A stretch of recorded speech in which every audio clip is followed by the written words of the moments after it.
Bienvenue au Polysécure épisode PME. Cette semaine, j'ai un grand panel. C'est vraiment chouette. J'ai Julien, Cindy, Nicolas et Dominique. Comment allez-vous? Bien, toi? Bien, et toi? Super bien. Et on fait un spécial justement parce qu'on a invité Julien à parler des médias sociaux. C'est très important. Ça a une place primordiale chez beaucoup de PME ou des solopreneurs. Pour certains, c'est même une source de revenus importante. Par ailleurs, il y a des problèmes associés avec ça. Puis justement, on va aborder, puis je vais laisser mes contributeurs échanger sur le sujet. Oui, bien en effet, d'abord, merci de l'invitation. Mais oui, c'est vrai que les médias sociaux ou réseaux sociaux, tout dépendant comment vous voulez l'appeler, c'est rendu omniprésent parce que toutes les compagnies en ont, autant des solopreneurs comme des plus grosses compagnies. Les particuliers aussi, ils ont tous leur compte Facebook, compte Instagram pour parler avec leurs amis, mais personne ne les protège. Globalement, si on peut, ou presque personne, on va quand même donner le féliciter certaines personnes qui le font, mais oui, globalement, c'est rendu omniprésent. Et souvent, c'est la dernière chose auquel on pense à sécuriser. Le compte de banque, on commence à comprendre que c'est important. Courriel aussi, mais réseaux sociaux, c'est comme si c'est du marketing, c'est du social, c'est le fun. Donc, pas la peine de sécuriser. Mais comme ça reste des comptes en ligne, faut évidemment appliquer les mêmes pratiques qu'on applique dans des systèmes plus classiques. Et le faire aussi sur les réseaux sociaux, parce que pour bien des PME ou des entreprises, c'est encore plus important les réseaux sociaux que leur site web ou que d'autres services informatiques, quoi. Mais Julien, voyons, c'est pas grave, au pire, tu perds ta page Facebook ou ta page LinkedIn, ta page TikTok corporative, t'appelles le service client, tu trouves ton identité, c'est réglé en 2 heures, donc pourquoi est-ce qu'on s'embêterait à devoir sécuriser ça? Ce qu'on appelle la garantie de service professionnel, et quand on fait affaire avec des compagnies aussi connues que Meta, on devrait avoir ça. Tout le monde le sait que c'est dans leurs règles quand tu t'agrees à toute chose. C'est comme on va vous aider en cas de pépin, tu sais, c'est marqué. Ah ben absolument. Ben après, ce qu'il faut surtout que les gens comprennent, c'est par exemple, si on prend l'exemple de Meta, oui, c'est vrai, il y a un support. Sauf que le support de Meta, c'est des firmes sous-traitants qui sont payés par Meta. Et donc, ces gens-là n'ont même pas accès au système interne de Meta. Ils peuvent juste voir ce qui se passe sur les comptes, mais ils peuvent poser aucune action. Fait que moi, du coup, j'appelle le support de Meta les messagers. De manière affectée, parce qu'en fait, tout ce qu'ils peuvent faire, c'est eux-mêmes soumettre une demande de support aux équipes internes de Meta qui, elles, ont les accès.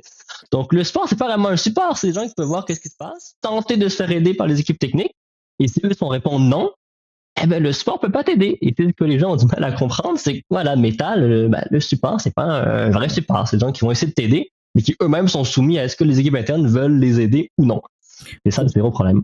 Pour aider à la compréhension, là, on parle de quelqu'un ou de PME qui utilisent leur partie de Facebook, de LinkedIn, de page entreprise pour se faire connaître, parce que évidemment c'est moins cher qu'un site internet, c'est plus facile à déployer, il n'y a pas besoin de connaissances. En plus, on l'a tous fait à la maison, même ma mère a une page Facebook. Enfin, vous voyez, on devrait tous être capables d'y arriver là. Et donc là, on parle de cas où justement il y a eu quelque chose qui s'est mal passé, et là on s'est fait isoler de nos comptes.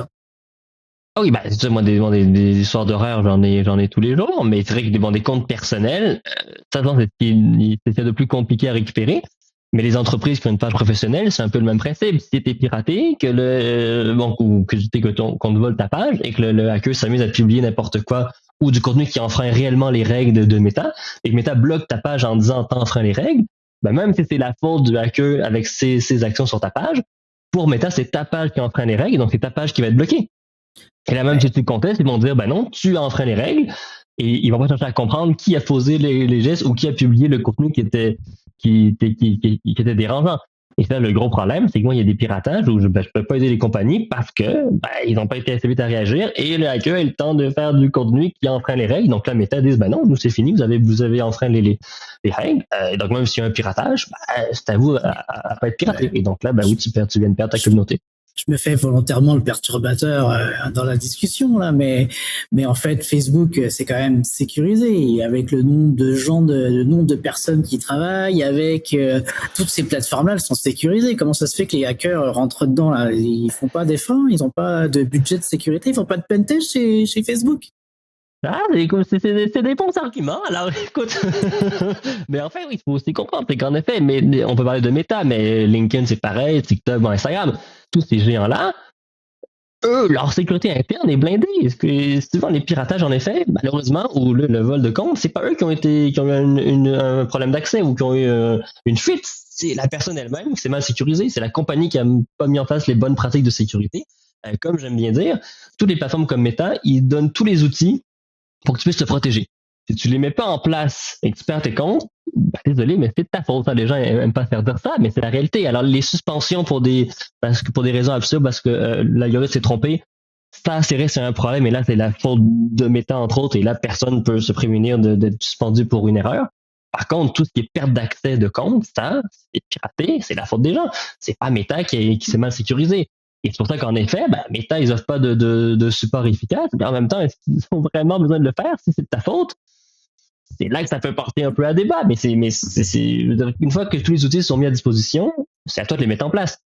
J'ai posé la question parce qu'il y a peut-être des gens qui nous écoutent et qui disent parfait, mes comptes des réseaux sociaux, je les utilise, je les ai protégés comme mes comptes professionnels. J'ai des mots de passe compliqués, différents, j'ai besoin de mots de passe, là, mais qui a accès à vos réseaux? Est-ce que vous avez une agence marketing, plusieurs employés? C'est qui a accès à vos pages? Peut-être que votre compte personnel, vous, il est béton, mais si vous avez donné un accès à quelqu'un qui utilise les mêmes mots de passe partout, qui déverrouille pas son téléphone, vous allez vous faire compromettre pareil. Donc, c'est des questions à se poser. Qui?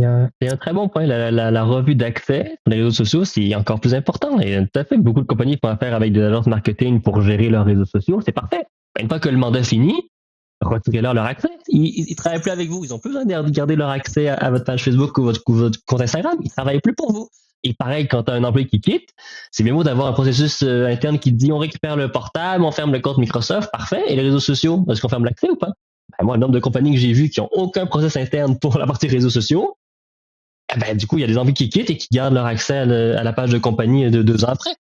Parce que dans le process de départ d'employé, ils n'ont pas inclus la partie réseaux sociaux, alors qu'ils savent très bien qu'ils en ont. Et donc là, en effet, c'est la personne, elle, même si elle n'est pas c'est la faute de mauvaises intentions, mais 2 ans après, son compte est compromis, et il ne peut pas enlever l'accès à ta page pro, mais ça peut devenir la porte d'entrée pour les pirates, juste parce que ça peut retirer l'accès. Alors que si tu avais fait, c'était dans tes process, tu viens de sauver ta page d'entreprise. Et ça, en effet, c'est beaucoup de gens ne le font pas. Puis l'autre aspect, c'est de dire, la stagiaire qui fait des publications, que gère les commentaires sur ta page Facebook, ne devrait pas être admin de ta page. Elle n'a pas besoin pour son travail d'être admin. Mais ça, c'est le gros problème des compagnies. Tout le monde est admin de tout. Le rôle d'administrateur, ça devrait être critique. Ça devrait être seulement les personnes qui en ont réellement besoin, pas la stagiaire qui fait des publications. Le problème est plus profond que ça. Julien a tout à fait raison. C'est ce qu'on voit en entreprise, et puis c'est là dans nos missions où on explique qu'il faut avoir cette bonne hygiène-là. Et ceux qui n'ont pas la bonne hygiène sur les médias sociaux, c'est que probablement ils n'ont pas fait la bonne hygiène aussi déjà à l'intérieur. Donc on peut pas leur en vouloir de pas le faire sur les médias sociaux si c'est pas déjà fait de base. Donc ce que j'entends. Ou c'est pas les TI qui gèrent. Ça aussi la problématique, c'est que souvent le marketing est uniquement géré par l'équipe marketing. Les réseaux sociaux sont uniquement gérés par le marketing.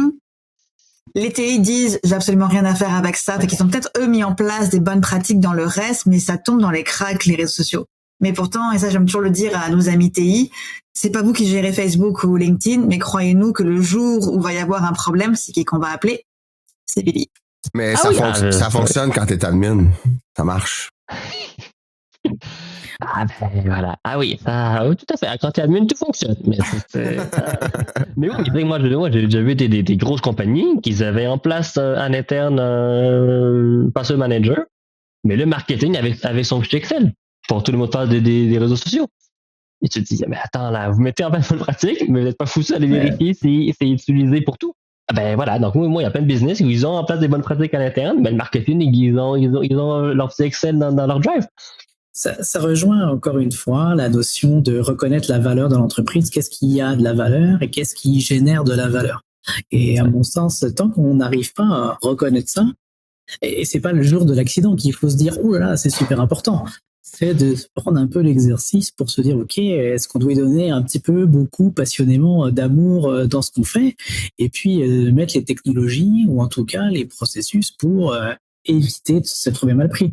Parce que là, on n'est pas allé. Là, tu nous disais, c'est compliqué d'appeler les messagers pour le support, mais ça doit être tout un parcours du combattant pour prouver qui on est là, et puis récupérer ses accès.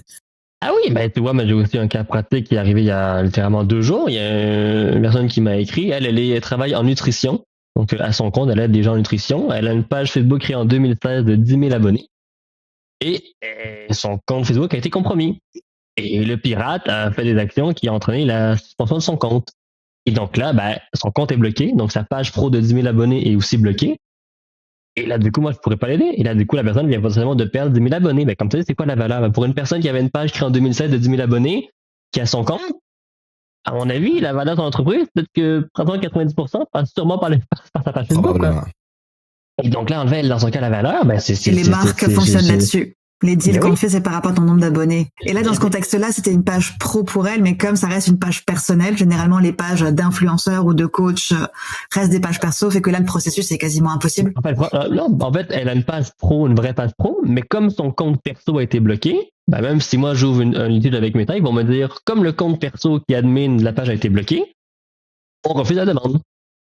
Parce que maintenant, dans leur processus, oui, ton compte est bloqué, ils vont refuser. Donc là, elle met sa page, elle a perdu 10 000 abonnés.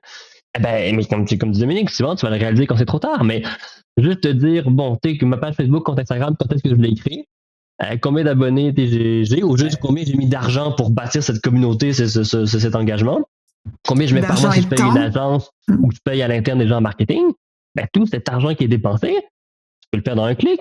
La valeur, en fait, c'est là. La valeur, c'est au-delà de l'image que ça peut nuire. Si tu recommences de zéro ta communauté, un autre exemple, c'est le Parc Safari qui a été piraté en 2023. Ils avaient 118 000 abonnés sur la page Facebook, mais la page a été fermée par le pirate. Ils ont perdu, la page, eux, ils avaient décrit en 2008. Ils ont perdu 110 000 abonnés. Et 3 ans plus tard, en date d'aujourd'hui, ils sont rendus à 5 000 abonnés. Ils ont perdu une énorme communauté qu'ils ne pourront jamais rebâtir. Ils font encore des ventes avec les billets, mais il y a tellement moins de gens qui les voient passer qui récemment acheté des billets parce qu'ils auraient vu passer une publication ou une annonce pour un nouvel animal qui est arrivé au zoo, peu importe quoi. Et même les gens en marketing disaient, ils avaient fait une entrevue et ils disaient avant le piratage, on avait une vingtaine de demandes de messages privés par jour. On est rendu à 2-3 par mois quoi.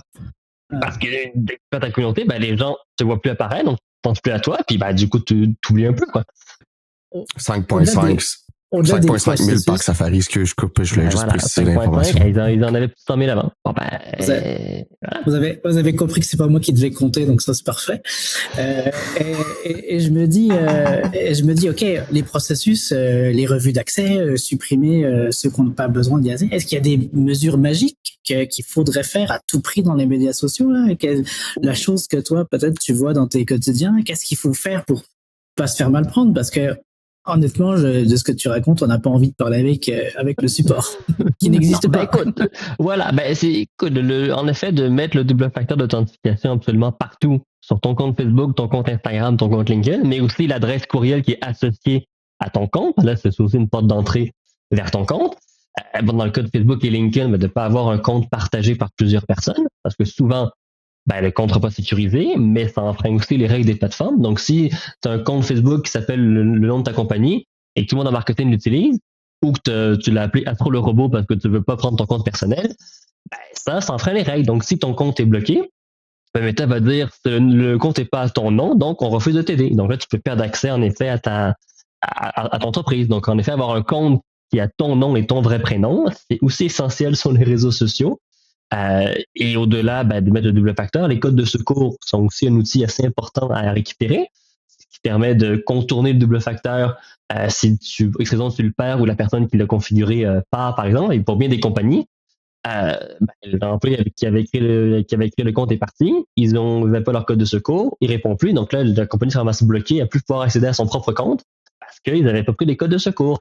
Ça, c'est un outil que toutes les plateformes ont et qui permet de, par exemple, dans le cas d'une business, que si quelqu'un quitte, au moins, tu ne perds pas accès à ton compte si tu n'avais pas sauvegardé le double facteur efficacement. Donc, c'est plein de petits outils comme ça qui, en faisant ça, en mettant du coup un compte réel, un compte d'entreprise, là aussi, tu t'assures de le bien sécuriser, ce qui est mail qui est associé. Tu as un portefeuille business qui est une plateforme de Meta qui permet d'être vu par Meta comme une entreprise et non comme un particulier. Ça peut t'aider à avoir plus d'aide pour le peu d'aide que tu peux avoir. Alors que si tu as une page professionnelle mais qui est juste associée à ton Facebook personnel, c'est pas dans un portefeuille business, Meta considère que tu es un particulier et c'est une page personnelle de vacances, quoi. Alors, de prendre les outils de gestion mis par ces plateformes-là permet aussi d'avoir plus d'aide et de mieux gérer tes actifs, de les centraliser au même endroit. Et c'est toutes ces choses-là qui permettent de prévenir 99% des attaques et de ne pas perdre un accès juste parce que tu as mal contrôlé qui avait accès à quoi. est-ce qu'on est en train de dire que le MFFE est important? Est-ce qu'on est en train de dire que bien mettre le deuxième facteur est quelque chose d'important en 2025? C'est ça qu'on dit, right? Visiblement, parce qu'on... Ouais, puis- Je suis content. C'est une nouvelle tendance. Je suis content C'est une que tu nouvelle l'amènes, tendance Julien. Merci 2025. beaucoup, Julien. Ouais, puis Ça se c'est faisait cette pas nouvelle avant. tendance-là, on va clore ce volet-ci parce qu'on a beaucoup de choses à dire clairement. Et on veut vous laisser digérer ça par petites bouchées. Merci de cette intervention-là, c'est super intéressant. Et justement, le MFFE est un élément essentiel. Et retenez que c'est l'élément primordial. Merci à vous quatre. Parce que là, je suis compté, contrairement à Dominique. Merci beaucoup à tous. Merci, Merci Julien. Stéphane, merci plaisir. beaucoup Julien et bravo pour ce que tu fais. T'es quand même la seule personne au Québec qui sauve les entreprises qui n'ont pas mis leur MFFE. Ah oui, mais on est là pour eux. Mais bon, en effet, protégez-vous avant, c'est quand même beaucoup plus simple. Ça coûte moins cher, c'est moins de stress, honnêtement c'est pas si compliqué que ça. Fait que